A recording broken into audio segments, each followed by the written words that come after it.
veíamos la esperanza. La esperanza es este deseo de grandes sucesos en nuestra vida, pero sucesos que merecen la pena, sucesos que nos llevan a la verdadera alegría, la verdadera salvación, el Mesías. Vemos la vida de todos los santos y ahí vemos cuáles son los verdaderos puntos en donde revisar nuestros deseos.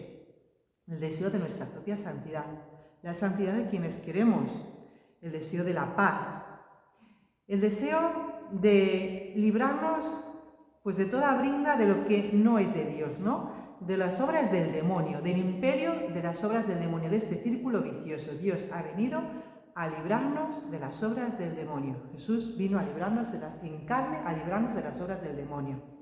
Pues bien, la esperanza tiene estas características: los grandes y verdaderos deseos, la alegría, la confianza firme y la certeza. Y vamos a ver otras tres características de la esperanza, de las cuales San José y María nos enseñaron muchísimo en esta última semana que fueron de camino. Me he adelantado un poquito al día de la Navidad, pero no pasa nada. Iban caminando hacia Belén y sabemos que fueron despojados de absolutamente toda seguridad humana.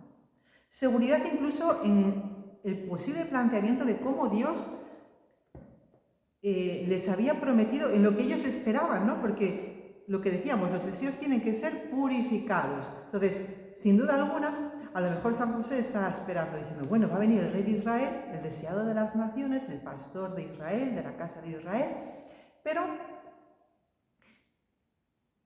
a lo mejor es de esta manera, no va a permitir que durmamos a la intemperie el día de su nacimiento. Vamos, es que es algo impensable. Y sin embargo vemos cómo Dios rectifica la esperanza de San José, que era el encargado de llevar a María y al niño.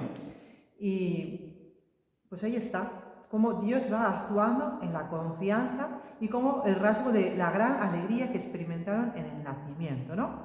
Y cómo esto es la misma acción que va haciendo el Espíritu Santo en nosotros, nos va quitando pues de todas estas seguridades de personas, seguridades materiales, seguridad de lo que yo pensaba, de algún gran proyecto o deseo que Dios me puso en el corazón y que es verdad.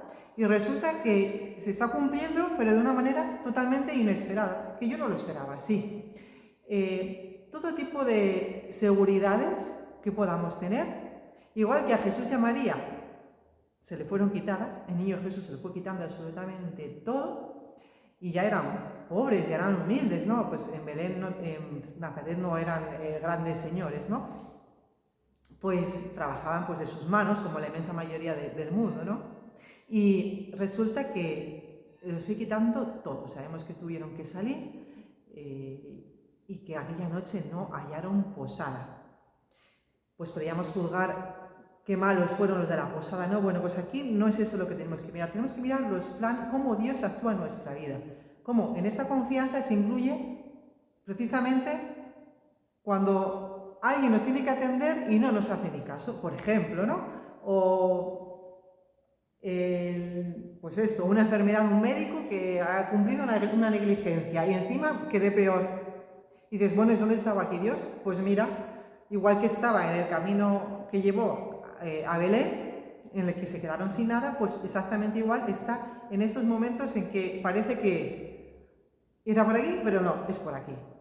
Bueno, pues estas tres características de la esperanza son la humildad, la pobreza y la paciencia. La humildad, porque finalmente Jesús y María al final ¿en quién confiaban? Pues María en el niño que llevaba dentro, que le había dado el Padre, en el Espíritu Santo, pero en ella misma pues no podía confiar. San José, ¿en quién confiaba? Pues en las promesas de Dios, en la palabra de María, en el niño que llevaba, porque ya le había dicho que él salvaría al pueblo de sus pecados, pero ¿en quién confiaba San José? ¿En sí mismo? ¿De qué? ¿En que iban a dormir la intemperie? ¿Qué confianza podía tener San José en sí mismo?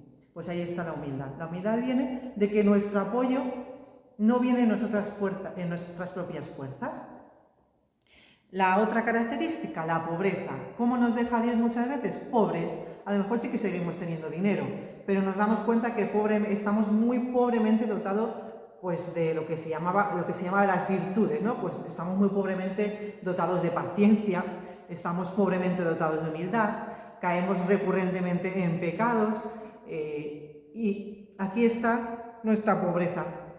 Somos pobres, delante de Dios somos pobres. Y aunque a lo mejor Él nos ha dado la gracia de no caer en pecados muy vistosos o en pecados graves porque nos ha liberado porque Él nos ha dado esta gracia, sin embargo, sabemos positivamente que sin Él igual caeríamos en cosas mucho peores de esas que a lo mejor criticamos. Mira, ese lo que ha hecho, qué corrupto es.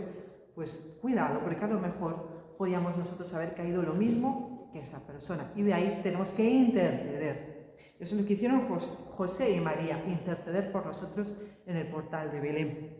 Y la paciencia, pues la paciencia de quien alberga grandes deseos, grandes esperanzas, aquel que va a salvar a su pueblo de los pecados, pero ¿qué es lo que vemos? Pues un niño pequeño que nace en la absoluta ignorancia de la inmensa mayoría de la humanidad. Aquí la paciencia en nuestra propia vida. Pues tenemos grandes aspiraciones, grandes deseos de que mucha gente conozca a Jesucristo, grandes impulsos pues, de evangelizar. Y vemos la paciencia de nuestra vida ordinaria, pues que se parece tanto a la de la inmensa mayoría de los seres humanos, incluso que no creen en Jesucristo. Decimos, bueno, pues cómo Dios se hace tan humilde en nuestra propia vida que tantas veces se esconde, ¿no? Y ahí está descubrir a Jesús en las pequeñas cosas. Y ahí está la otra gran característica de la esperanza, que es la vigilancia, de la cual hablaremos en el siguiente vídeo.